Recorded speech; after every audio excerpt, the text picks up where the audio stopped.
अधर्माचरण करने वाला हूं, क्या आप ऐसा समझकर हमारा त्याग कर देंगे? नहीं नहीं प्रभु, ऐसा आपको करना उचित नहीं है, क्योंकि जो भयरहित और सुकृत कार्यों की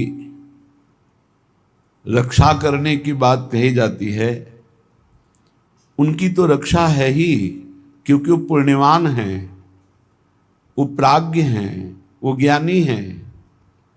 सही माने में रक्षा तो हम जैसों की होनी चाहिए कि हम पापी हैं, अधर्माचरण करने वाले हैं। पुण्यात्मा सत्कर्मी, इनकी रक्षा करने की जरूरत ही नहीं, ये तो खुद बलवान हैं, इनके पुण्य हैं, सुकृत, इनके प्राज्ञ ज्ञान है, इनको ये बचा लेंगे अपने आप को। नाथ, मैं अज्ञानी हूं, पापी हूं, अधम आचरण करने वाला हूं, रक्षा तो हमारे जैसों की होनी चाहिए, क्योंकि जो स्वयं रक्षित है उसकी क्या रक्षा करोगे? वो तो पुण्यात्मा है, भजनानंदी है, जितेंद्रिय है, वो तो अपनी रक्षा कर लेगा। नाथ, रक्षा तो हमारे जैसों की होनी चाहिए। प्रभु, मुझ महान अधम असाधु की आप रक्षा नहीं करेंगे ना, तो आपका पतित पावन नाम है, दीन बंधु नाम है, ये कैसे सार्थक होगा? हे नाथ, हे करुणामय, आप मुझे कभी त्यागना नहीं। हे प्रभु, तावत प्रसीद कुरुना करुणा ममंद, मां क्रंद मिंदुधर मर्षय मां विहासी। ब्रूहि त्वमेव भगवन् करुणार्णवेनु, त्यक्तास्त्वया कम परम शरणं व्रजामः। हे प्रभु, आप पूछोगे कि क्या रक्षा चाहते हो? तुम अधम हो, पापी हो, तो क्या रक्षा चाहते हो? क्या तुम्हारी इच्छा है? तावत प्रसीद कुरुना करुणा ममंद। हे करुणा में प्रभु, बस आपसे एक कृपा मांगता हूं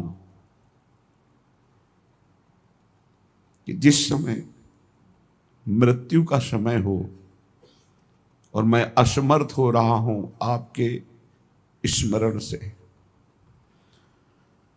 उस समय आप मेरे बुरे आचरणों को ना देखकर, इसने जीवन में मेरी आज्ञा का उल्लंघन किया, पाप किया, अपराध किया, ऐसी बातें ना देख करके आप उस समय मेरे हृदय में अपना स्मरण दे दीजिए। बस ये हम मांगते हैं। आपकी याद, जिस समय हमारे प्राण निकल रहे हों, मैं असमर्थ हूं, आपके स्मरण में मेरी पहुंच नहीं हो सकती, क्योंकि उस समय सब दुख से व्याकुल इंद्रियां, मन, बुद्धि सब मूर्छित हो जाते हैं। इतना भयानक दुख होता है मृत्यु के समय, ये सब बेशुद्ध हो जाते हैं। तो नाथ, ये मान करके कि अधम है, पापी है, नीच है, आप उस समय हमारा त्याग न कर देना। उस समय हमारी एक इच्छा है कि मृत्यु के पहले आपकी स्मृति आ जाए। ये बहुत बड़ी बढ़िया बात है। हे नाथ, यदि आप जैसे करुणा सागर भी मेरी उपेक्षा कर देंगे, मेरी रक्षा न करेंगे, तो फिर मेरा उद्धार कैसे हो सकता है? मैं किसकी शरण में जाऊं? कौन ऐसा है आप जैसा उदार? क्योंकि आपसे बढ़कर तो कोई है ही नहीं, आप जैसा भी कोई नहीं है। इसलिए मेरी अंतिम इच्छा ये पूर्ण हो कि जिस समय मेरा शरीर छूटने को हो, उस समय आपकी कृपा से आपकी स्मृति में डूबा हुआ शरीर छोड़ूं, आपके चिंतन में, आपकी याद में शरीर छोड़ूं, यही मांगता हूं। हे नाथ, तरहर चनांत समये तव पाद पीठ, मालिंग निर्भर मभंगुर भक्ति भाजा, निद्रा निभेन विनिमोलित लोचनस्य, प्राणा प्रयान्तु मम नाथ तव प्रसादात्। करुणामयी, मैं आपकी पूजा भी नहीं जानता कि कैसे आपको रिझाऊं, कैसे आपको प्रसन्न करूं।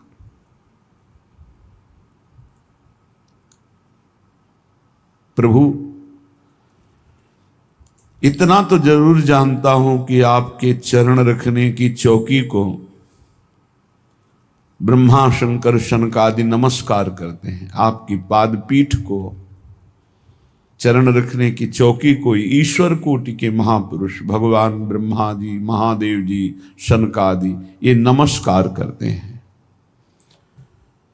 प्रभु, ऐसा हो कि जब मेरा शरीर छूट रहा हो और आप मेरे सामने हो और मैं अपना मस्तक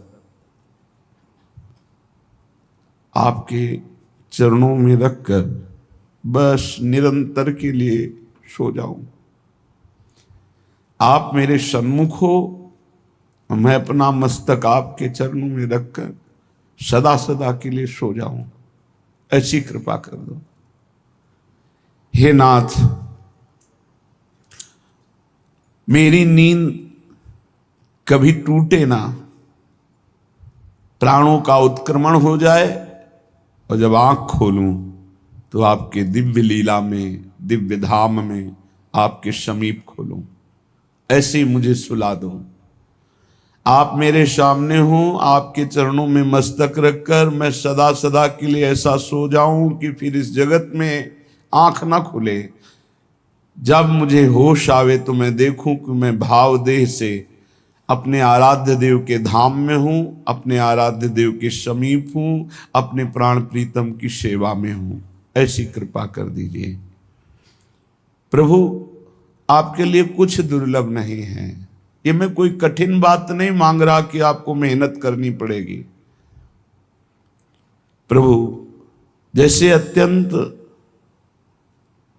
बड़ा भयानक विषैला सर्प काट ले, लेकिन जिनको गारुणी मंत्र आता है वो उसे क्षण में उतार देते हैं। गारुणी मंत्र जिनको वास्तविक आता, सिद्ध है, एक क्षण में महाविषैले सर्प के काटे हुए विष को शांत कर देते हैं। जैसे ढेर ढेर खूब तृण जमा हो, क्षण में अग्नि उसको भस्म कर देती है। जैसे हाथियों की झुंड को एक सिंह ही मथ डालेगा, जैसे घोर अंधकार को एक सूर्य ही प्रकाश से भर देगा, जैसे भयंकर रोग को औषधि नष्ट कर देती है, ऐसे प्रभु आप करुणा करो। आपकी करुणा दृष्टि से मेरे सारे पाप अपराध सब नष्ट हो जाएंगे और मुझे आपकी प्राप्ति हो जाएगी। थोड़ा सा भी अमृत भाव या कुभाव कैसे भी कंठ से नीचे उतर जाए तो अमर कर देता है। नाथ, थोड़ा सा भी आपका कृपा प्रसाद हमें अविनाशी पद पर विराजमान कर देगा। हे पापनाशक, मेरे कायिक, मानसिक, वाचिक जो भी पाप हों उनकी तरफ ना देखते हुए मेरी अंतिम इच्छा ये पूर्ण हो कि आपके चरणों में मस्तक रखते हुए मैं अपने प्राण त्यागूं। ये बहुत काम की बात है, क्योंकि अंतिम समय भगवत स्मरण केवल भगवत कृपा से होता है और वो समय कभी भी आ सकता है। उसकी कोई तिथि तारीख हमें पता नहीं, प्रभु को तो पता है। वो तो निश्चित हो चुका है, अमुक समय में, अमुक जगह, अमुक घटना से प्राण छूटेंगे। उस समय हमारी क्या स्थिति होगी? जब भयानक पीड़ा है शरीर में, तो हो सकता है मैं अपने प्रभु को भूल जाऊं। तो हमें रोज ये प्रार्थना करनी कि प्रभु बस और कुछ मांगू तो मत देना, बस एक बात दे, अंतिम समय आपको देखता हुआ, आपका स्मरण करता हुआ प्राण त्यागूं। और आपके लिए इसमें कुछ घाटा नहीं है कि बहुत मेहनत की बात कह रहा हूं, आप सर्वत्र है, बस प्रकाशित हो जाइएगा। अगर अंतिम समय भगवत स्मरण रहा भगवत कृपा से, ऐसा हमने शास्त्रों में पढ़ा है कि जो जीवन भर भगवान का आराधन करता है, भजन करता है, प्रयास करता है भगवत भजन का, अंतिम समय भगवान उसके हृदय में स्वयं स्मृति बन करके छा जाते हैं, वो स्वयं स्मृति बन जाते हैं। और जो जीवन भर पापाचरण मनमानी आचरण करता है, तो अंतिम समय उन्हीं कर्मों के परिणाम स्वरूप उसको जिस योनि में जाना है वो चिंतन बन जाएगा। शुकर कुकर या जो भी, वही चिंतन बनेगा जिस योनि में जाना है। बस फिर दुर्गति नरक की भोग कर उस योनि को प्राप्त होता है। अंतःमति सो गति। अंतिम समय हमारा भगवत स्मरण बना रहे, इसलिए हम प्रभु से रोज प्रार्थना करें कि हमारा अंतिम समय आपके सानिध्य में छूटे, आप हमारे सामने हो, फिर हमारा शरीर छूटे। श्रीपाद प्रबोधानंद जी महाराज करुणा करके कह रहे हैं कि यदि आपको श्री जी की कृपा से धाम का आश्रय मिल गया है, वास मिल गया है, तो राधा तत्प्रिय चरणाम्बुज परिचरणाति सद्रा शाम्भोधौ मंत्वा विस्मृत देहा कदानु वृंदावने भविष्यामि। सब साधना का फल है देह से भाव खत्म हो जाए। जैसे कल चर्चा हुई थी, मदालसा जी अपने पुत्र से कहती, बेटा जैसे तुम सवारी में बैठे हो तो तुम अलग हो, ये सवारी अलग है, ऐसे ही ये देह सवारी है, केवल भगवद यात्रा के लिए ये सवारी है। देह मैं नहीं हूं, देह मेरा नहीं है, पंचभूतों से बना हुआ मायाकृत ये ढांचा है, और इसमें इतनी प्रियता है कि इसके सुख दुख, इसकी मांग मेरी मांग, इसके कर्म मेरे कर्म, यही दुर्गति का कारण हो गया। तो श्रीपाद कह रहे हैं, राधा तत्प्रिय चरणाम्बुजम परिचरणाति सदृशाम्भोधौ। श्री प्रियाजू और उनके प्रीतम श्री श्याम सुंदर, यदि इनका नाम जप हो, इनके चरणों की सेवा हो, तो उत्कृष्ट रस का उदय होता है। नाम जप बहुत महिमामय है।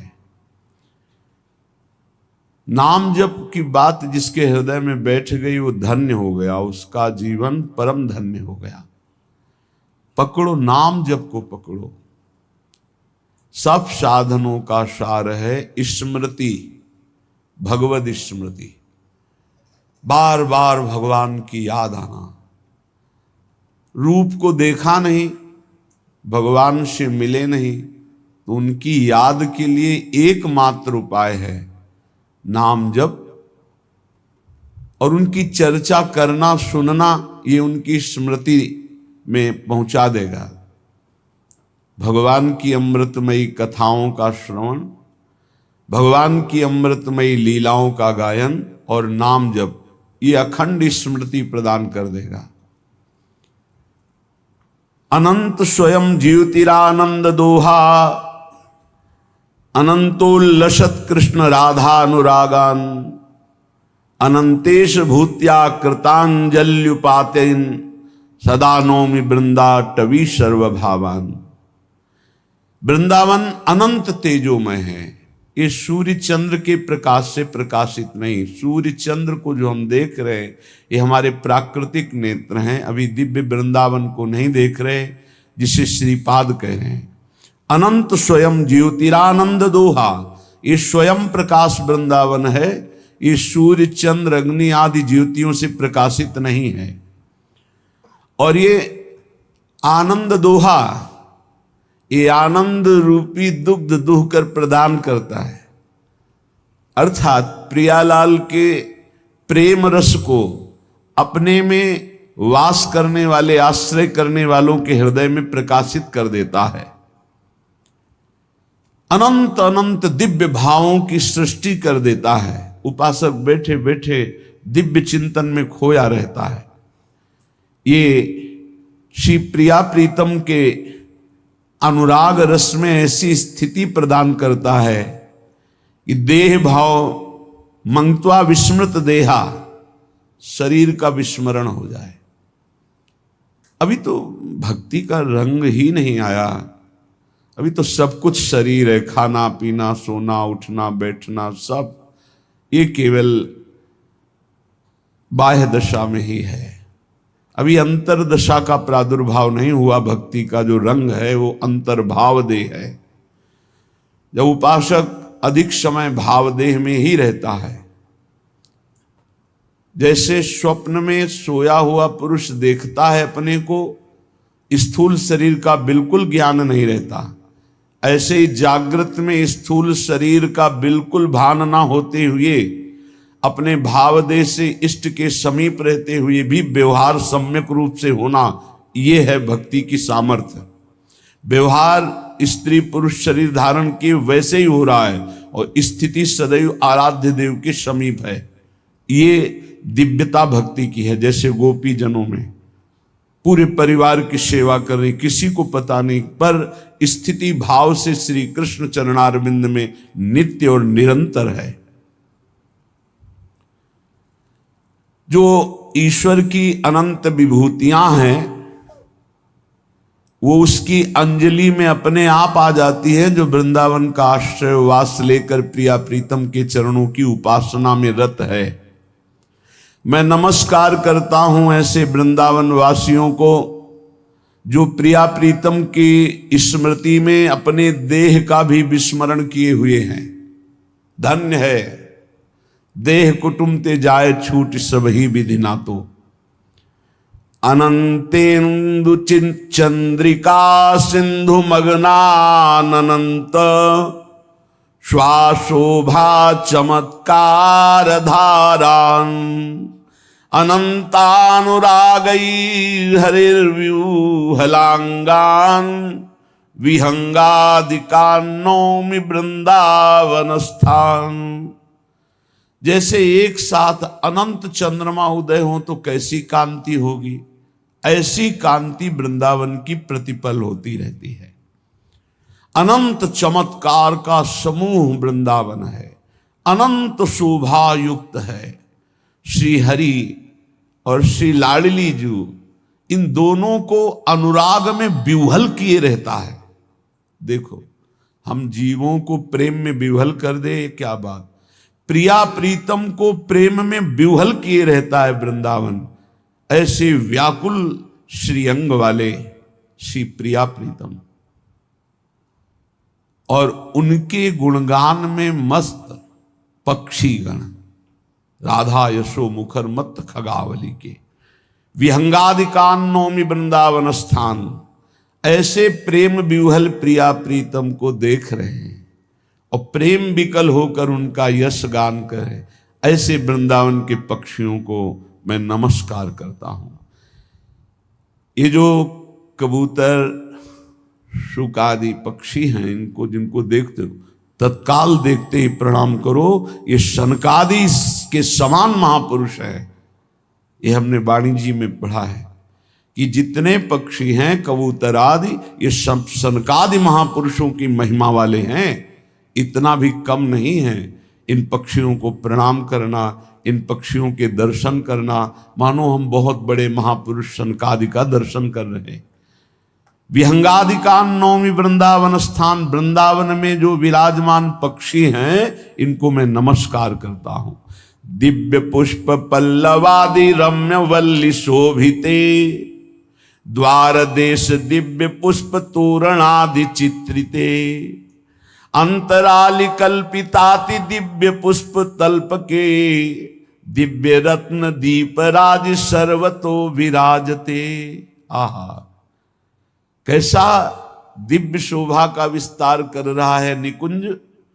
बोले दिव्य दिव्य पुष्पों से लदे हुए वृक्ष हैं, पूरे वृक्ष रंग बिरंगे पुष्पों के गुच्छों से लदे हुए, और वृक्षों की डालें छाल ऐसे दिखाई देती मानो रत्नों से चित्रकारी की गई हो, दमकते चमकते हुए शाखा वाले। और जैसे तोरण बंधनवार बांधा जाता है, ऐसी आकृति लताओं ने स्वयं वृक्षों में लिपट कर ली है। और कुछ लताएं वृक्षों में ऐसे फूली हुई है जैसे तोरण ध्वजा पताका एक बंधनवार की तरह, और एक पूरी लताओं को आच्छादित करके लता मंदिर बनाए हुए हैं। और इन लताओं ने ही अपने नीचे पुष्पों की गादी बिछा दी, झंकृत हुई, कंपायमान हुई, पुष्पों की गादी बिछ गई, और दिव्य रत्नमय दीपक प्रज्वलित हो रहे हैं। वृंदावन की भूमि लताएं मानो तेजोमय रत्न ऐसे प्रकाश कर रहे हैं। और दिव्य काव्य नाटकादि पाठशील सारिका, कीर वृंद सुंदरेति मंजु कुंज मंदिरे, दिव्य भृंग गुंजितेन रंजितेति मोहने, कोकिलादि कूजितेन पूजितेन गीति भी। ऐसे लता मंदिर में शुक और शारिका, ये ऐसे सब बैठे, इधर शुक इधर शारिका, और दोनों राधा मोहन राधा मोहन ऐसे नाम गा रहे हैं। और दिव्य दिव्य प्रियालाल की केली भरे, रस भरे वो वचन बोल रहे जो सुन सुनकर प्रियालाल को और आनंद हो रहा है।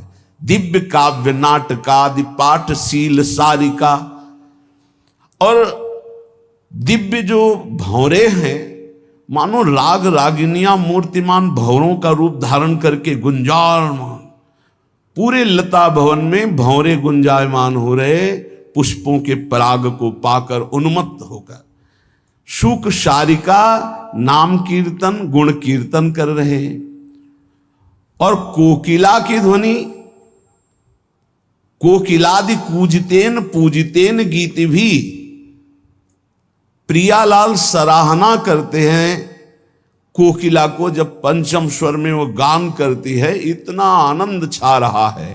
मंद मंद शीत शीत दिव्य गंध वायुना, जाल रंध रिंगणांत रंग भाव सेविते, तत्दिष्ट वस्तु वृंद सन्निवेश लोभने, गौर नील दंपति मनोज व्यूहलो स्मर।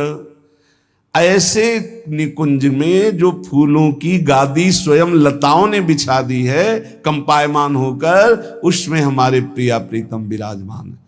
तो शीतल मंद सुगंध वायु लताओं के झरोखे से जाकर प्रिया प्रीतम को सुख पहुंचा रही।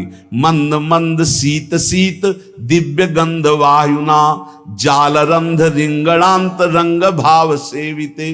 बड़े भाव से शीतल मंद सुगंध वायु लताओं के झरोखों से जा जाकर प्रिया प्रीतम के श्री अंगों में शीतल मंद सुगंध वायु सुख पहुंचा रहे हैं। समीप में सुंदर सुंदर रसपेय पदार्थ स्वर्ण भाजनों में भरे हुए रखे हैं। तत्दिष्ट वस्तु वृंद सन्निवेश लोभने, गौर नील दंपति मनोज व्यूहलो स्मर। प्रिया प्रीतम विराजमान होकर मंद मंद मुस्कुराकर तिरछी प्रेम चितवन से बाकी चितवन से बिहारी जो बिहारिन जो एक दूसरे को देख रहे हैं। सखियां कुंज रंधों से लगी हुई इस सुख का नेत्रों से पान कर रहे हैं। प्रफुल्ल दिव्य मालिका लवंग जाति यूथिका, कदम्ब चंपकावली स्थलार विंद वीथि भी, शिरीष कुंद केत की कुसुम्ब किंशुकादि भीर मनोज्ञ माधवी लताद्यनंत पुष्पवल्लभी। गलबैया दिए हुए फिर युगल सरकार उस लता भवन से बाहर निकल रहे। निकष कुंज ठाढ़े भये भुजा परस्परंश, श्री राधा वल्लभ मुख कमल निरख नयन हरिवंश। जय हो सब सखियां। कोई वाद्य बजा रही, कोई छत्र लिए हैं, कोई चंवर कर रही, कोई व्यजन कर रही, कोई आगे पुष्पांजलि डाल रही। दिव्य लताएं खिल रही प्रियालाल को देखकर। प्रफुल्ल दिव्य मल्लिका लवंग जाति जूथिका, प्रफुल्लित हो रही है प्रियालाल को देखकर। दिव्य मल्लिका, लवंग की लता, जाति, यूथिका, कदम्ब, अनेक प्रकार के चंपा, स्थल कदम्ब और शिरीष, कुंद, केतकी, केशु आदि मनोहर माधवी लताएं ये प्रियालाल को देखकर एकदम सब खिल जाती हैं, आनंद मगन हो जाती हैं। प्रियंगु नाग केसरई रशोक कर्णिकार कई, स्फुटाति मुक्त सप्तला सुवर्ण यूथिकादि भी, विचित्र भेद झिंटिका सुगंध बंधु जीव कैर, हयारी कुब्ज कादि भी प्रफुल्लित विचित्रितम। बड़े विचित्र लताएं प्रियालाल को देखकर झुककर प्रणाम करती हैं। लताएं ऐसे झुक जाती, फिर नाचने लगती, पुष्पों के ढेर प्रियालाल के चरणों में गिर रहे। प्रियांग, नागकेसर, अशोक, कर्णिकार, प्रफुल्लित माधवी लता, नवमल्लिका, स्वर्ण जूथिका, नाना प्रकार की झिंटिका, सुगंधित बंधुक पुष्प, प्रफुल्लित हयारी कुब्जक, पुष्पमय वृक्ष वृंदावन के नाच पड़ते हैं जहां प्रियालाल आ रहे। विचित्र पल्लवोद्गमैर विचित्र पुष्प संभृतैर, विचित्र पत्र मंजरी विचित्र गुच्छ जाल कई, विचित्र सौरभोदयैर विचित्र सीधु वर्ष भी, विचित्र रोचि रुज्ज्वलय पर शाख भीरवृतम। और ये दिव्य लताएं हैं, बड़ी विचित्र है। जब देखा कि प्रियालाल समीप आ गए तो सब इतने बढ़ करके ऊपर ऐसे आ गई और इतने पुष्प गिराए कि प्रियालाल पुष्पों से ढक रहे हैं। विचित्र पुष्पों से ढक गए प्रियालाल। ऐसे ऐसे पुष्प गिरे कि प्रियालाल ढक रहे, मानो पुष्पों से वर्षा करके प्रियालाल को सुख पहुंचा रहे लताएं। विचित्र इनके पत्ते हैं, विचित्र मंजरी है, विचित्र विचित्र गुच्छे हैं, विचित्र सुगंध है और विचित्र इनसे मधु वर्षण हो रहा है। अमृत कण धीरे धीरे धीरे धीरे ऐसे हवा में जा करके सुगंध से भरपूर्ण प्रियालाल को अपार सुख प्रदान कर रहे। ऐसे मंडित वृक्षों से वृंदावन भूमि को हम नमस्कार करते। राधा कृष्ण रहा कथानुवदनाश्चर्य माधुर्यवत्, ध्यान स्त्री सुख सारिका वृत्ति करैरानंद सर्वस्वदम, कर्णाकर्ष कुहु कुहु रीति कलालापैर्वृतम कोकिलैर, नृत्यंत मत्त मयूर मन्य विहगैश्चानंद कोलाहलम। प्रियालाल पधारे, लता भवन के बाहर कोलाहल मच गया, मयूरों के झुंड आकर नृत्य कर रहे। सखियां संगीत वाद्य बजा रही, मयूर नृत्य मत मयूर मन्य विहगैस, और अन्य भी विहग, अन्य पक्षी, हंसों की मंडली, कबूतर, शुक, सारिका, ये सब मंडली अलग अलग सब कुहुक रहे। कोलाहल, आनंद कोलाहलम, प्रियालाल पधारे हैं। और राधा कृष्ण रहा कथानुवदनाश्चर्य माधुर्यवत, प्रियालाल के महामाधुर्य रस की गुप्त बातें वो पक्षी कर रहे हैं। श्री प्रियालाल के एकांतिक प्रेम रस की आश्चर्य की बात है। सुख सारिका जब उच्च ध्वनि में गान करते तो प्रियालाल एक दूसरे की तरफ देखकर आनंदित हो रहे हैं। आगे बढ़े तो तन्मध्ये नव कुंजल वलयम शोभा विभूत्या समा, नोर्धम दिव्य विचित्र रत्न लतिकाद्यानंद पुष्पश्रिया, अंतस्तल्प प्रवरम वरोपकरणैराढ्यम समन्ताद्दधत्, राधा माधव भुक्त भोग्यमखिलानंदैक साम्राज्य भू। आगे बढ़े तो शोभा संपत्ति से युक्त एक दिव्य रत्नों से जटित सुंदर चौकी, उस पर पुष्पों से आच्छादित सैया और उत्तम उत्तम भोग पदार्थ भरी हुई चौकी सखियों ने विराजमान की और राधा माधव को भोजन पवाया, भोग पवाया। सब सखियां प्रियालाल को अपनी अपनी रुचि के अनुसार पवा रही। बड़ा आनंद बरस रहा है। प्रियालाल भोग पाए, आचमन किए, पान की बीड़ी लिए। मध्य तादृश कुंज मंडल महो कुंडम महामोहनम सांद्रानंद महारसामृत भरी स्वक्षय सदा संभृतम रत्नाबद्ध चतुस्तटी विलसितम सद्रत्न सोपानव तीर्थम श्री तटसत कदम्बक तल छाया मणि कुट्टिमम। पास में ही सरोवर, पहले ये मान सरोवर वृंदावन के अंतर था यमुना जी के इधर। अब यमुना जी जो मान सरोवर बाहर हो गया, यमुना जी बीच में। पहले यमुना जी बाहर थी, इधर मान सरोवर था। मतलब मान सरोवर वृंदावन के अंतर्गत ही माना जाता है। पहले यमुना जी मान सरोवर के उधर बहती थी, अब यमुना जी इधर बहती, मान सरोवर उधर हो गया। आगे जब युगल सरकार भोग पाके बड़े बड़ा ही सुंदर सरोवर, मन का हरण करने वाला, आनंद घन निर्मल रस भरा हुआ, मानो जल क्या है, आनंद घन का रस है। चारों ओर दिव्य रत्नों से जटित बंधा हुआ घाट है। उत्तम उत्तम रत्न में सीढ़ियां हैं। किनारे पर झूम झूम कर कदम वृक्ष जल का स्पर्श कर रहे हैं। और प्रियालाल स्नान करेंगे, इसलिए जालीदार एक महल बना हुआ है जल के बीच में। गाधा अगाधतया तयोरितमिदं कुर्वत् पर प्रेष्ठयोर नाना दिव्य रसोत्तमानवसरे व्यंजतयोः प्रीतये आश्चर्यं कमलोत्पलादि कुतुकायोन्मीलयन् मीलयन् नाना रत्नमय छटाम्बुदजलम व्यंजन निकुंजादिकम। प्रिया प्रीतम को देखते ही जल केली करने की इच्छा प्रकट हो गई। ऐसा मनोहर जल, ऐसे सुंदर सुंदर नील श्वेत स्वर्णिम अरुण वर्ण के कमल खिले हुए हैं। श्री प्रिया प्रीतम कौतूहल व आश्चर्यजनित होकर एक दूसरे की तरफ देखते हैं और देखते ही पता चल गया सखियों के हृदय में कि प्रिया प्रीतम जल केली करना चाहते हैं।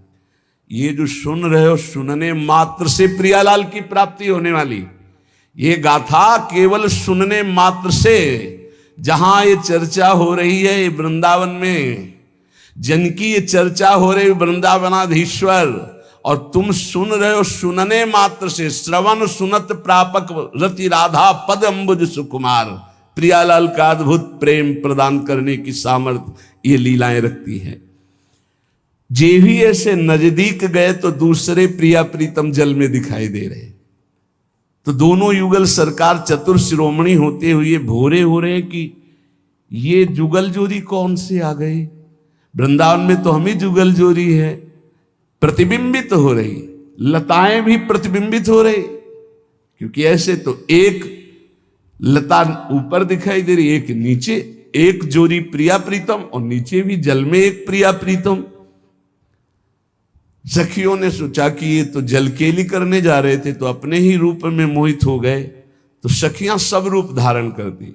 एक ऐसा वायु रूप धारण किया कि हिलोरे होने लगी, तो प्रतिबिंब अंतर्हित होने लगा। तब देखा अरे फिर निर्मर्याद महासुसौरभ चमत्कार विवर्धिष्णुभिर माधुर्यैश्च पदे पदेद्भुतमय रोमणाम मुहुर्हर्षणैः नाना रत्न सरोजनी कुमुदनी मुखैर महासुंदरम कीर्णम पुष्पचयस्तटक्षितिरुहां स्यन्दैर्मधुनामपि। ऐसा सुगंधित जल है मानसरोवर का, जिसमें प्रिया प्रीतम केली कर ले जा रहे। मन आकृष्ट हो रहा है प्रिया प्रीतम का सौरभ से। एक तो कमल खिले और स्वयं दिव्य चिदानंदमय जल है। महामाधुर्य युक्त पद पद पर अद्भुत सुख प्रदान करने वाला प्रिया प्रीतम को रोमांच हो रहा है। रत्न पद्म कल्हार बड़े बड़े सुंदर कमल खिले हुए हैं। तीर के वृक्ष झूम रहे हैं। मधुधारा की वर्षा हो रही है। मध्यवारि रतोत्कयो रसिकयोर व्यंजन निकुंजोत्तमम।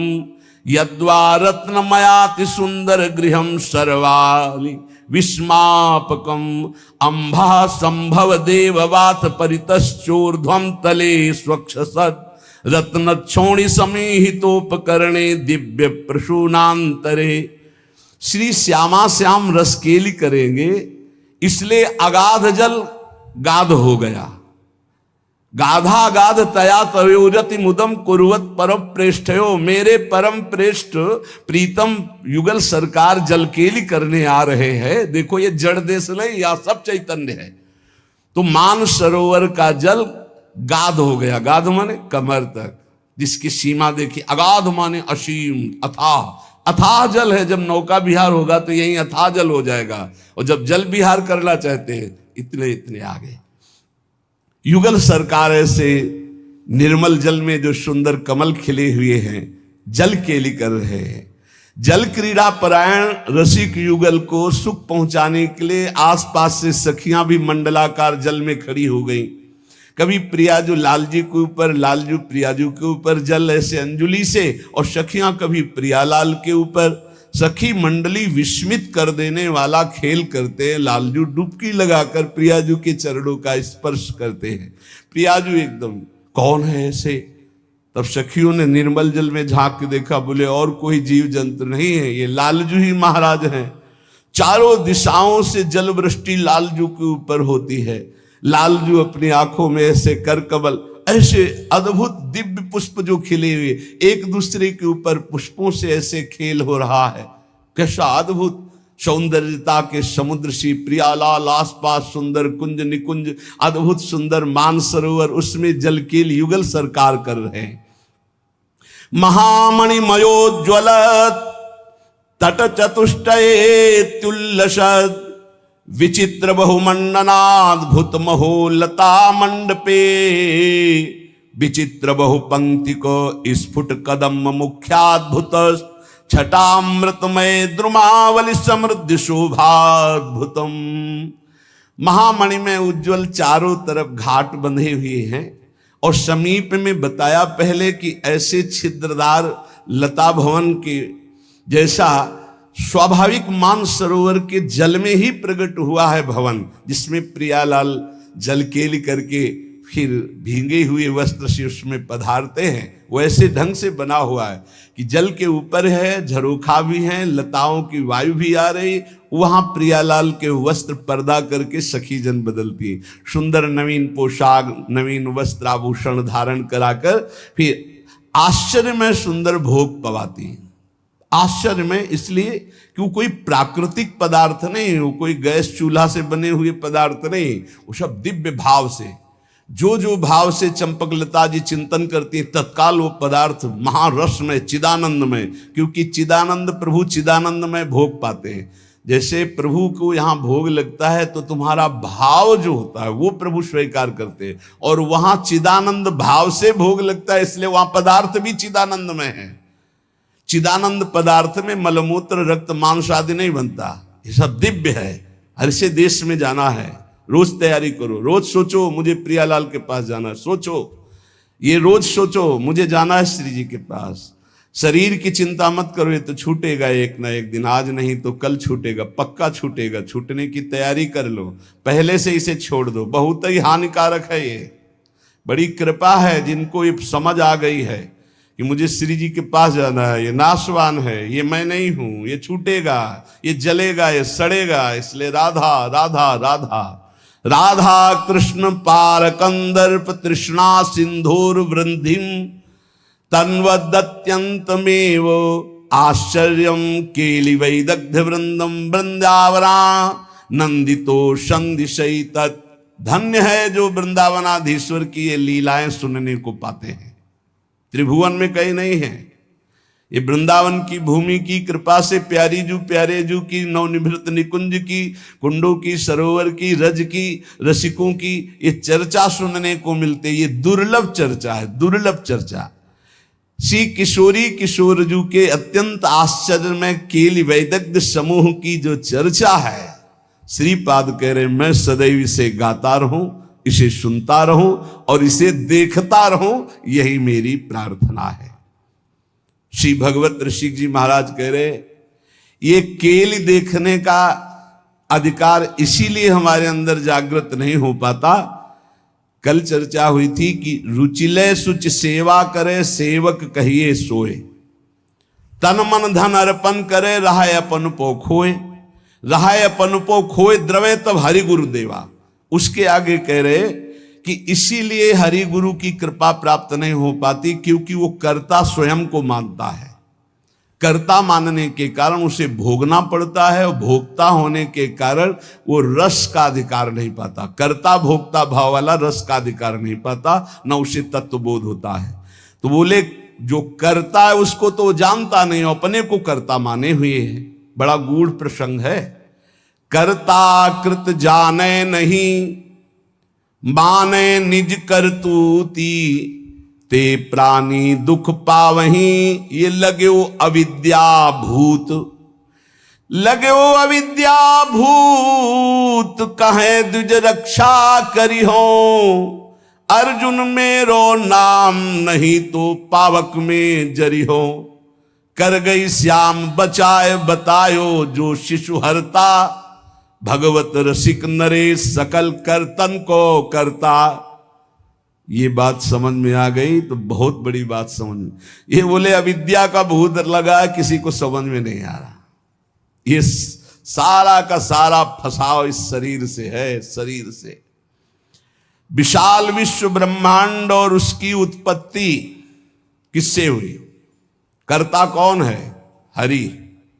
हरि के सिवा कोई कर्ता नहीं।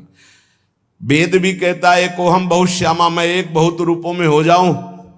तो भगवान श्री हरि के नाभि कमल से ब्रह्मा, ब्रह्मा से महादेव, पूरी सृष्टि सब उसी। मूल कर्ता कौन हुआ? हरि। अभी जितना कार्य हो रहा है ये 3 गुणों से हो रहा है। तो 3 गुण किसके प्रकट किए हुए? हरि। तो बोले फिर हमको दंड क्यों मिल रहा? क्योंकि तुम कर्ता बने हुए हो, तो भोक्ता भी तो तुम्हें को बनना पड़ेगा। कर्ता भोक्ता बने हुए तो शुभ अशुभ का दंड मिलेगा। बोले कर्ता कैसे हम बन गए? बोले अविद्या का भूत चढ़ गया तुम्हारे, अज्ञान का भूत चढ़ गया। कर्ता कृत जाने नहीं, कर्ता को तो जाना नहीं। माने निज करतूत, मैं ये किया ये किया। अब देखो यहां सावधानी की बात समझना है। ये अज्ञानी जन गलत ढंग से इसे समझते हैं। जैसे कहा जाता है प्रभु की इच्छा के बिना एक पत्ता भी नहीं हिलता, पक्का। लेकिन जिसकी ये स्थिति होती है, प्रभु की इच्छा में अपनी इच्छा मिला देता है, उससे कभी पाप होते ही नहीं, क्योंकि पाप होते हैं इच्छा से। जिसकी अपनी इच्छा है और अपना भोग है, उसको नरक और स्वर्ग भोगना पड़ेगा। वो केवल बातों से कहता है, उसकी स्थिति है कर्तृत्व और भोक्तृत्व भाव से। जब तक अहंकार है तब तक पापाचरण होता है, और जब अहंकार समर्पित हो जाता है तो उसका शरीर यंत्रवत वही चेष्टाएं करता है जिससे जगत मंगल होता है। वो कहते हैं कि कर्ता श्री हरि। अभी आप कहोगे कर्ता श्री हरि, तो आप 3 गुणों से प्रभावित होकर अहंकार में पापाचरण करोगे और कहोगे कि भगवान की इच्छा से हुआ। तो भगवान की इच्छा से नरक भी बना है, बड़े बड़े दुख भी बने, वो तुम्हें भोगना पड़ेगा। अगर समस्त दुख और सुख दोनों से ऊपर उठकर परमानंद में निमग्न होना है तो बोले कर्ता को जानो। एक कल संत भगवान प्रश्न कर रहे थे कि एकांत में तो ठीक है, लेकिन जब व्यवहार में उतरते हैं तो राग द्वेष हो जाता है। क्यों? क्योंकि तुम व्यवहार में क्रिया देखते हो, कर्ता नहीं देखते, कारण नहीं देखते।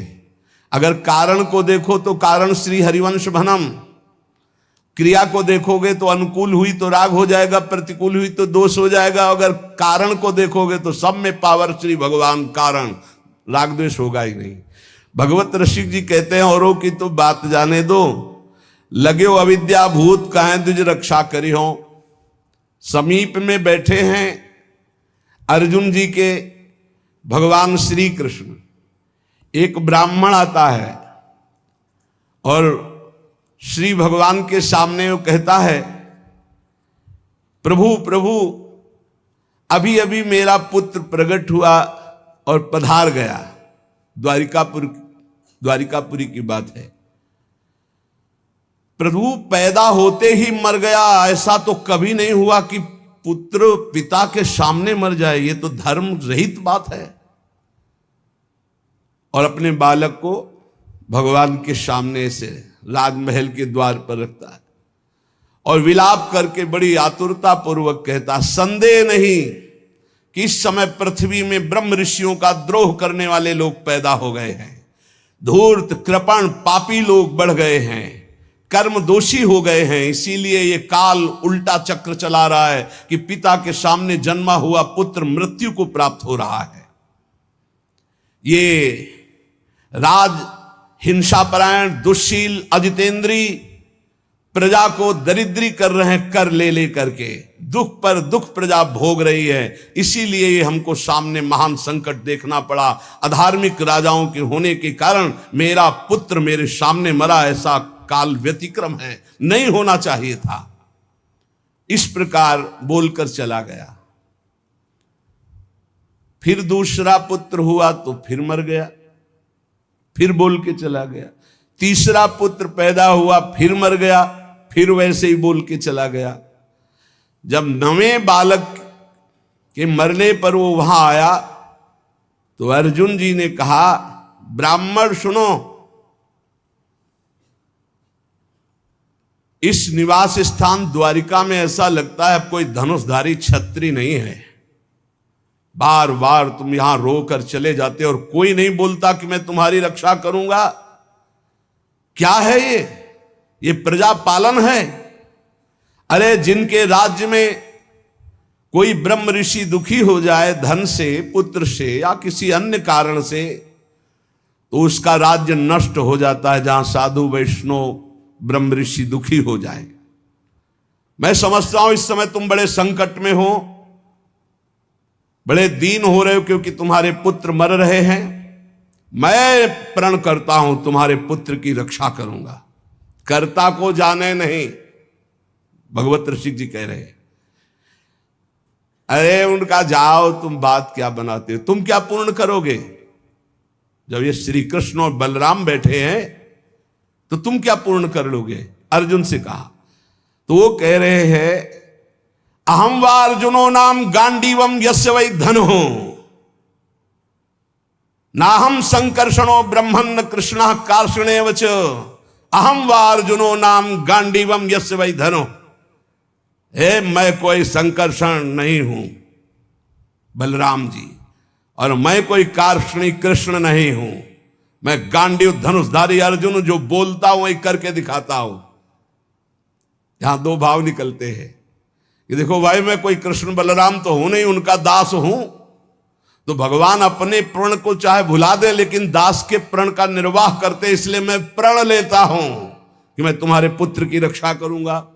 और एक भाव ये होता है कि मैं कोई कृष्ण बलराम नहीं हूं, मैं गांडीव धनुषधारी अर्जुन हूं, जो प्रण लेता हूं उसे पूर्ण करता हूं। ब्राह्मण ने कहा, कैसी बड़बड़ करके बातें कर रहे हो? संकर्षणो वासुदेवा प्रद्युम्नो धन्विनाम बलः अनिरुद्धो अप्रतिरथो न त्रातुम शक्नुवन्ति यत् तत्कथम नु भवान कर्म दुष्कर्म जगदीश्वरै चिकीर्षसि त्वं बालिस्यात् तन्न सदम्हे वयम्। अरे जहां बलराम जी विराजमान, हल मूसलधारी सुदर्शन चक्रधारी श्री कृष्ण प्रद्युम्न अनिरुद्ध, ये अतिरथी महावीर, जब ये जगदीश्वर हमारे पुत्र की रक्षा नहीं कर सके तो तू क्या ये बालकों की मूर्खता जैसी बात करते हो? अर्जुन से कहा। अर्जुन ने कहा, फिर कहता हूं मैं गांडीव धनुषधारी अर्जुन हूं। ब्राह्मण देवता, यदि मैंने तुम्हारे पुत्र की रक्षा नहीं की तो चिता लगाकर तुम्हारे सामने भस्म हो जाऊंगा। मेरे बल पौरुष का तिरस्कार मत करो। जानते हो मुझे, मैं वो अर्जुन हूं जो महादेवाधिदेव भगवान शंकर को युद्ध में तृप्त कर दिया। ऐसा है, मैं अधिक क्या कहूं? अगर मृत्यु भी सामने आएगी तो मैं जीत कर तुम्हारे पुत्र की रक्षा करूंगा, मैं वचन देता हूं। तब ब्राह्मण ने कहा, जय हो कुंती नंदन अर्जुन, तुम्हारी जय हो भाई, धन्य है, तुम्हारा बल पौरुष प्रशंसनीय है। अब मैं जा रहा हूं, जब बालक होने को होगा तो मैं तुम्हें सूचना दूंगा। फिर समय आया प्रसव का, ब्राह्मण भागता हुआ आया, अर्जुन अर्जुन इस बार तुम मेरे बच्चे को बचा लो, मृत्यु से बचा लो। अर्जुन तत्काल गए, आचमन किया, भगवान शंकर का ध्यान करके प्रणाम किया, श्री कृष्णचंद्र की तरफ देखा भी नहीं, कर्ता को जाले ले यही बात समझा रहे हैं, समझो। और दिव्यास्त्र का स्मरण किया और गांडीव पर प्रत्यंचा चढ़ाई और ऐसा बाणों का हाहाकार मचा दिया कि वायु भी प्रवेश करेगी प्रसव गृह में तो अर्जुन की आज्ञा से प्रवेश करेगी। दिव्यास्त्रों से पूरा बांध दिया, मंत्र से अभिमंत्रित करके प्रसव गृह को चारों ओर से घेर दिया, ऊपर नीचे दाएं बाएं ऐसा पिंजड़ा और दिव्य मंत्रों के द्वारा। पहले तो कम से कम बालक पैदा होकर के रोता फिर मर जाता था, अब पैदा हुआ ना तो सौ मिला ना आवाज सुनाई दी, गायब हो गया। पहले तो कम से कम लाश तो मिलती थी, रोता तो था फिर मर जाता था। अब वो ब्राह्मण अर्जुन से कहने लगा कि मेरी मूर्खता देखो, इस नपुंसक की बात में मैं आ गया।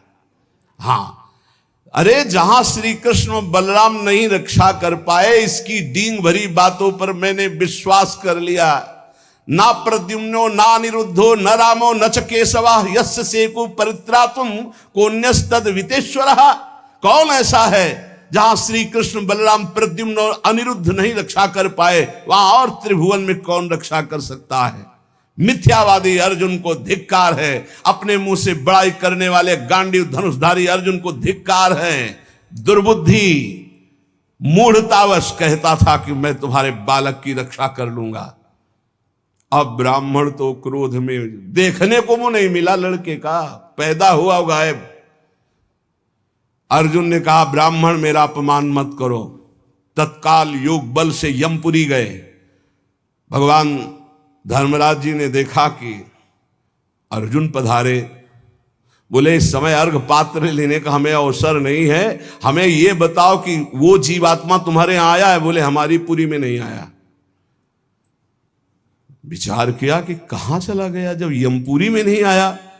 इंद्रलोक, अग्निलोक, नैऋति, सोम, वायु, वरुण सबकी पुरियों में गए। अतल नीचे, अतल, सुतल, पाताल, तलातल, महातल, इन लोकों में गए। ऊपर के जनलोक, महालोक, तपलोक, ब्रह्मलोक, कहीं भी ब्रह्मा की जितनी रचना सब घूम डाला अर्जुन ने, कहीं वो जीव नहीं मिला। अब आए, अब भगवान श्री कृष्ण की तरफ देखा, प्यारे प्रणाम, अब जा रहे हैं भस्म होने हम चिता में। यही जीव की दशा है, जब सब जगह से हार जाता है तब बोलता है हरि शरणम। पहले नहीं चितवन किया कि प्रभु, तो प्रभु समझा देते। प्रण लेने से लेकर अभी तक भगवान की तरफ नहीं देखा कि रुख क्या है। अब जब चिता में जलने का नंबर आया तब केशव प्रणाम आखिरी स्वीकार करो। तो भगवान ने कहा किस बात का? बोले वो प्रण है ना, तो चिता में जलने जा रहे। तो उनका तुमने अभी पूरे बल का प्रयोग कहां किया? ध्यान दीजिए, तुमने अभी पूरे बल का प्रयोग कहां? तुम्हारा पूरा बल तो मैं हूं। मुस्कुरा दिए अर्जुन, यही हमसे गलती होती है। हमारा बल कौन है? आराध्य देव। हम अपने बल की डींग हाँकने लगते हैं, उन्हीं के बल से मिले हुए बल से। हमारा पूरा बल श्री भगवान है। देखो अर्जुन, तुम्हारा बल मैं हूं। जिस समय ये तुम्हारी निंदा कर रहे हैं, यही सब लोग प्रशंसा करेंगे और तुम्हारे यश की कीर्ति की स्थापना होगी। करें करावें आप सब, जने बढ़ाई दे। मान लो, कर्ता को जानो कौन है। सर्वशक्तिमान भगवान जे भी चिंतन किया, भगवान का दिव्य रथ आ गया। भगवान की दिव्य घोड़े, दारुक नाम का सारथी। भगवान ने अर्जुन से कहा बैठो हमारे रथ में। रथ में बैठे। दारुक ने भगवान के नेत्रों की तरफ देखा, इशारा किया, ले चलो। 7 पर्वतों वाले 7 द्वीप, 7 समुद्र, लोकालोक पर्वत, इनको लांघकर घोर अंधकार, इतना अंधकार कि भगवान के दिव्य घोड़े शैब्य, सुग्रीव, मेघपुष्प, बलाहक, मेघपुष्प बलाहक नाम के 4 घोड़े मार्ग नहीं दिखाई दे रहा। तब योगेश्वरों के भी परमेश्वर भगवान श्री कृष्ण ने जब घोड़ों की दशा देखी तो सुदर्शन चक्र का स्मरण किया। हजार हजार सूर्यों जैसा एक साथ तेज प्रकाशित करने वाले भगवान की दिव्य पार्षद सुदर्शन जी आगे चल रहे हैं घोर अंधकार में। सुदर्शन चक्र से ज्योति ऐसी प्रकट हो रही कि सब अंधकार नष्ट होता जा रहा, प्रकाश।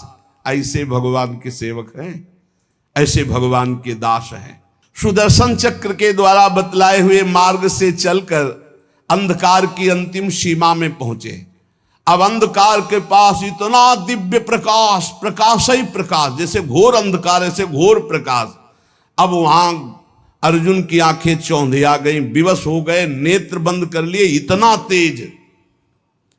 भगवान वहां भी सामर्थ्य प्रदान करी अर्जुन को और घोड़ों को भी। उस तेज के बाद महान जलराशि, श्याम वर्ण का जल ही जल, अगाध जल, जल पार किया तो तेज आंधी, वायु ही वायु। भगवान की ही केवल सामर्थ्य पहुंचने की और सामर्थ्य रही। अब वायु के प्रवाह में बड़ी बड़ी तरंगें उठने लगी। फिर भगवान ने उसको शांत किया। आगे बढ़े तो एक दिव्य महल, और उस महल में मणियां ऐसी चमक रही थी मानो हजार हजार सूर्य एक साथ प्रकाशित हो रहे। भगवान भगवान है, भगवान जैसा कोई नहीं। चारों ओर बड़ी ही उज्जवल ज्योति फैल रही है। देखा अनंत महिमा से युक्त भगवान शेष जी सैया बनाए हुए, और अद्भुत एक एक सिर पे ऐसे मणि चमक रही, ज्योतिर्मय। प्रत्येक फण पर सुंदर सुंदर मणियां जगमगा रही। दो दो नेत्र, बड़े ही भयंकर नेत्र, और शेष भगवान का श्रीअंग कपूर जैसा गोरा है। कैलाश पर्वत के समान श्वेत वर्ण, नीले रंग की जीभ और गला नीला, भयंकर नेत्र, फणों पर मणि चमक रही। अर्जुन ने देखा शेष भगवान की सुखमयी सैया पर सर्वव्यापक महान प्रभावशाली परम पुरुषोत्तम भगवान भूमा पुरुष विराजमान है। अर्जुन बार बार श्री कृष्णचंद्र जी की तरफ देख रहे हैं। भूमा पुरुष है तो एक ही, ये कहां ले आए? एक तो ये श्री कृष्ण, एक ये श्री कृष्ण, क्योंकि द्वारिकाधीश भी चतुर्भुज रूप और हरि भी चतुर्भुज रूप।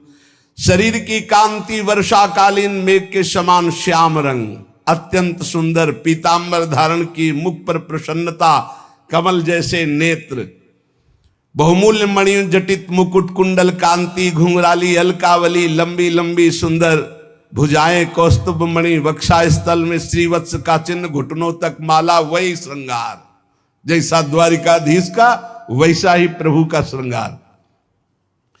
अर्जुन ने देखा नंद सुनंद जय विजय ये सब पार्षद मूर्तिमान होकर पुष्टि श्री कीर्ति अजा, ये चारों दिव्य शक्तियां, रिद्धियां निधियां, लोकपाल, ये सब वहां हाथ जोड़े खड़े हैं। वो भगवान श्री कृष्ण भी प्रणाम कर रहे हैं। तो अर्जुन देख रहे हैं कि ये है क्या लीला, अपने आप को अपने आप से, और कह रहे प्रणाम करो, ये अनंत महिमाशाली भूमा पुरुष भगवान है। अर्जुन भयभीत हो गए कि एक तो ये मेरे सखा श्री कृष्ण, दूसरे ये भूमा पुरुष।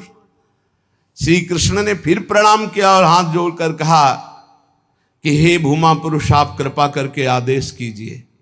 गंभीर वाणी में बोले, हे अर्जुन और हे श्री कृष्ण, तुम दोनों को देखने के लिए मैंने उन पुत्रों का अपहरण किया, मैंने अपने पास मंगाया। तुम मेरे ही अंश से प्रकट हुए हो और धर्म की रक्षा के लिए पृथ्वी पर अवतार ग्रहण किया। पृथ्वी के भार से दैत्यों का संहार कर चुके हो। अब तुम्हें लौटकर हमारे ही स्वरूप में फिर विलीन होना है। तुम पूर्ण काम सर्वश्रेष्ठ हो। जाओ, अभी कुछ कार्य बकाया है, लोक संग्रह के लिए वो कार्य करके पुनः मेरे पास आ जाओ। भगवान श्री कृष्ण भी हाथ जोड़े खड़े, अर्जुन भी खड़े हैं।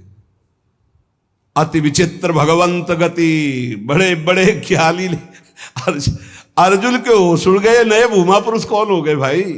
ये परम पुरुष तो हमारे सामने खड़े हैं, यही है, यही। अगर ये अपने रहस्य को न बतावे तो कोई, इनका एक नाम है अनंत, कोई अंत ही नहीं पा सकता है। अर्जुन और श्री कृष्ण को आदेश किया, सर झुकाकर, अर्जुन देखते जा रहे, सर झुकाकर भगवान कह रहे जो आज्ञा। फिर वो सब बालक वापस कर दिए। उन बालकों के लिए वैसे ही मार्ग से फिर द्वारिका में लौट के आए, और बालक अपनी अपनी आयु के अनुसार बड़े भी हो गए थे। वैसी आकृति रूप क्योंकि पहचान ले, श्री कृष्ण अर्जुन ने उनको समर्पित किया। अर्जुन के आश्चर्य की सीमा न रही। तब उन्होंने अनुभव किया और भगवान से कहा, प्रभु मुझे पता चल गया। बोले क्या? बोले पूरे जगत में जिसके बुद्धि बल, ज्ञान बल, पौरुष बल जो कुछ भी है वो हे श्री कृष्ण केवल आपकी कृपा से है, ये मुझे पता चल गया। यही पता चलना है। इसीलिए रोज सत्संग सुनो। एक बार सुनने से काम नहीं चलेगा। गीता सुनने के बाद क्या कहा था?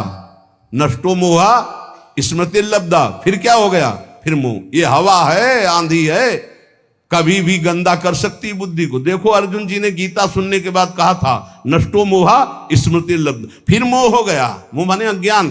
फिर कहने लगे कि मैं कोई श्री कृष्ण बलराम। आज फिर बोल रहे हैं आप। इसीलिए निरंतर भजन और सत्संग के लिए महापुरुष जन कहते हैं, जिससे हमारी बुद्धि रोज पावन होती रहे। जैसे पोछा लगा दिया सोनी लगाने के बाद और दरवाजा खुला छोड़ दिया तो फिर गंदा होने की संभावना। इस समय हर इंद्रियों को शासन में रखते हुए नाम जप करते, ये परम पद तब प्राप्त होता है।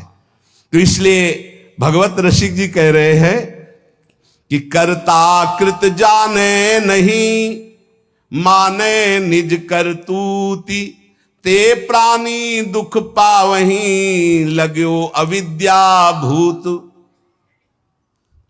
ये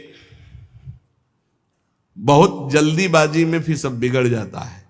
धैर्य पूर्वक भगवान का आश्रय लेकर नाम जप में लगो। इसी से परम मंगल होता है, इसी से परम लाभ होता है। क्योंकि भगवान शंकर भी जिनका चरणोदक माथे पे धारण किए हुए हैं वो भगवान श्री हरि हैं। एक बार सरस्वती नदी के तट पर ब्रह्म ऋषि जन यज्ञ कर रहे थे। तो उसमें सब ऋषियों ने कहा कि यद्यपि भगवान ही सब रूपों में है, पर भगवान के किस रूप को सर्वश्रेष्ठ मानकर आश्रय लिया जाए और अग्र पूजा की जाए यज्ञ में। भगवान के सब रूप हैं, हमें कोई संशय नहीं। तो उनका प्रगट रूप की महिमा प्रकाशित करने के लिए किसी ब्रह्म ऋषि को परीक्षा लेनी होगी त्रिभुवन के तीनों बड़े ईश्वरों की, हरि, देवाधिदेव महादेव, ब्रह्मा। तो ब्रह्मा पुत्र भृगु जी खड़े हुए। उन्होंने कहा परीक्षा तो हम ले लेंगे, निर्णय आप कर देना। सब ऋषियों की वंदना करके भृगु जी गए और ब्रह्मा जी के सामने ऐसे खड़े हो गए। ब्रह्मा जी ने देखा कि पुत्र है पर अभद्र व्यवहार। महापुरुषों के सामने ऐसे नहीं खड़ा हो जाता, नहीं सारे पुण्य नष्ट हो जाते हैं। ये जो संत महात्मा गुरुजन भगवत विग्रह उनके सामने ऐसे नहीं, कभी मंदिर में ऐसे नहीं, कभी गुरु जी के सामने ऐसे, कभी संतों के सामने ऐसे नहीं। वो अभद्र मंगलकारी आचरण वाले लोग होते हैं जिनको ज्ञान नहीं। ऐसे खड़े होना, हाथ बांधकर खड़े हो नहीं, हाथ जोड़कर खड़े हो या सौम्य मुद्रा में खड़े हो। अगर वो सामने से निकल रहे तो नेत्रे झुका दो, केवल इतना ही कर दो अभिमान में। अगर बहुत भरे हो तो थोड़ा नेत्रे झुका दो, ना हाथ जोड़ो। चलो तुम्हारा अगर घट जाता है हाथ जोड़ने से तो ऐसे कर लो। तो ब्रह्मा जी के सामने गए, बस ऐसे ऐसे खड़े हो। क्रोध आया कि इतना बड़ा ऋषि होकर और ऐसा अभद्र व्यवहार करता है। पर फिर एकदम भ्रकुटी तो चढ़ी, गुस्सा तो आया, पर शांत हो गए। है तो मेरा ही बेटा, भृगु जी ब्रह्मा जी की तो पुत्र है। ब्रह्मा जी शांत हुए, भृगु जी कुछ नहीं बोले, चले गए। जब कैलाश पहुंचे तो देवादिदेव जी ने कहा आओ आओ ब्रह्म ऋषि श्रेष्ठ, आओ तुम्हारा स्वागत है। बोले मुंडों की माला धारण करते हो, चिता की राख लगाते हो और हम तुम्हारे गले लगेंगे। अरे उन्होंने कहा हम तुम्हें ब्रह्म ऋषि मान के स्वागत करें, तुमने ऐसे समझा क्या उठाया त्रिशूल? भगवान शिव ने कहा तुमने ऐसे समझा क्या कि हम तुम्हारा आदर कर रहे हैं ब्रह्म ऋषि मानकर के तुम जो है अवहेलना कर रहे हो। आप मुंडों की माला पहनते हो, चिता की भस्म लगाते हो, कहते हो आओ तुम्हारे गले लग जाएंगे। महादेव जी ने उठाया त्रिशूल, रोक, तो भृगु जी चल दिए वहां से। और भगवान श्री हरि के धाम पहुंचे वैकुंठ में। लक्ष्मी जी चरण चाप रही थी, अर्ध निमीलित नेत्र में परमानंद में डूबे हुए भगवान गए सीधे एक लात मारी छाती पे। लक्ष्मी जी तो आश्चर्यचकित हो गई, तभी कहा कि भीख मंगाऊंगी ब्राह्मणों, तुम हमारे प्रीतम के लात मारा ना। ऐसे पहले प्राय ऐसे ब्रह्म ऋषिजन जो होते थे ना, व्यवस्था वेद के अपार ज्ञानी, तप के महाधनी, भोजन की व्यवस्था। लक्ष्मी जी कहते तुम्हारे पास नहीं आएंगी, हमारे प्रीतम को लात मारा है ना तुमने। लक्ष्मी जी तो थोड़ा नाराज हुई और हरि उठ के बैठ गए और चरण दबाने लगे। कहा बड़ा कठोर हृदय है हमारा, आपके बड़े कोमल चरण हैं, अगर मुझे पता चलता तो मैं आपके चरणों की अगवानी करता, मुझसे अपराध बन गया कि मैंने अगवानी भी आपके चरणों की। और चरण दबाने लगे। प्रभु जी के नेत्रों में अश्रु आ गए और कहा प्रभु बस यही देखने के लिए हमको सब ब्रह्म ऋषियों ने भेजा था। यद्यपि आप ही शिव हो, आप ही ब्रह्मा हो, आप ही चराचर जगत हो, पर प्रभु आपका जो करुणा वरुणालय हरि रूप है यही सर्वाराध्य है। तो कर्ता कृत जाने नहीं, यही बचाते हैं, सबको बचाते हैं। एक बार ब्रकासुर नाम का एक असुर था, उसने सोचा कोई ऐसा देवता मिले जो जल्दी प्रसन्न हो जाए, हमारी कामना की पूर्ति कर दे। तो देवर्षि नारद जी मिल गए। नारायण नारायण नारायण। देवर्षि नारद जी एक ऐसे महात्मा है जिनको कोई द्रोह नहीं करता। त्रिभुवन में कंस भी एकांत में बैठाल कर सलाह लेता है, हिरण्यकश्यप भी उठकर आदर करता। कोई भी हो त्रिभुवन में देवर्षि नारद जी से कोई नहीं, जिसको मिलेंगे बिल्कुल पक्की सलाह बताएंगे। कंस ने स्वागत किया, बैठाला और कुशल मंगल। हाँ प्रभु, पूरा प्रजा राज्य सब कुशल मंगल है।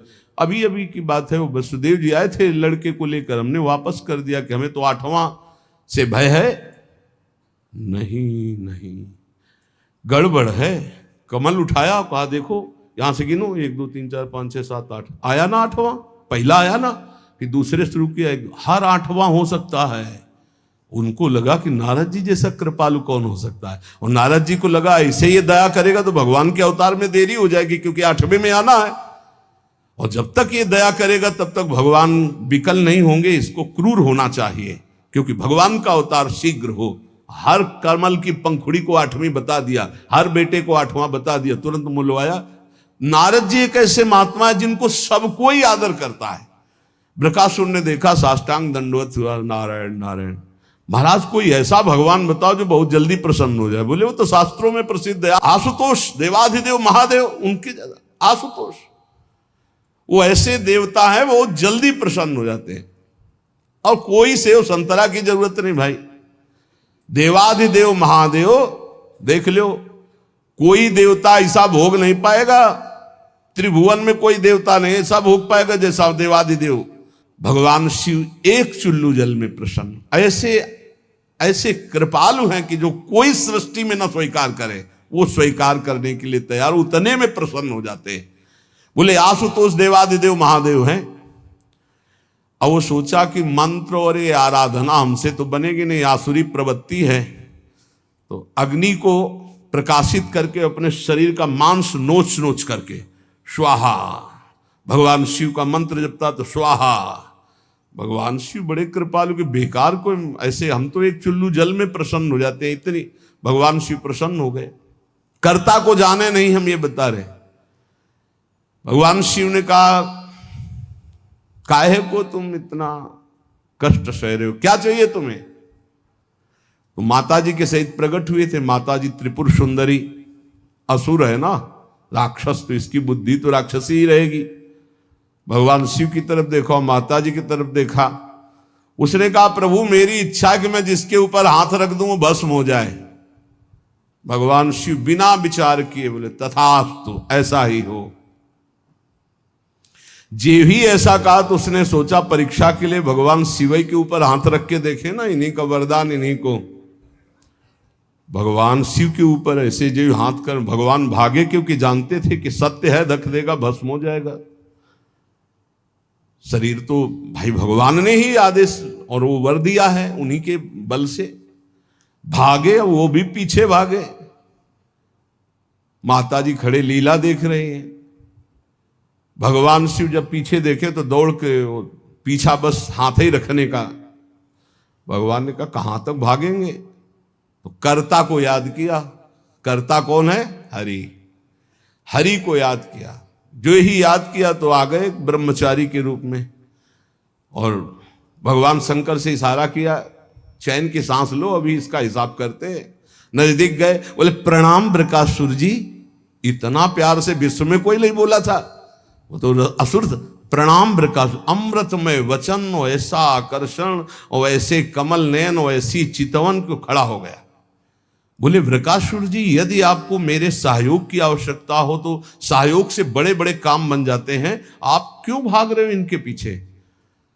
बोले इनके ऊपर हाथ रखने। तो तुम्हारे हाथ में कुछ है क्या जो रखना चाहते हो? बोले वरदान दिया है शिव जी ने कि जिसके ऊपर हाथ रख दोगे वो भस्म हो जाएगा।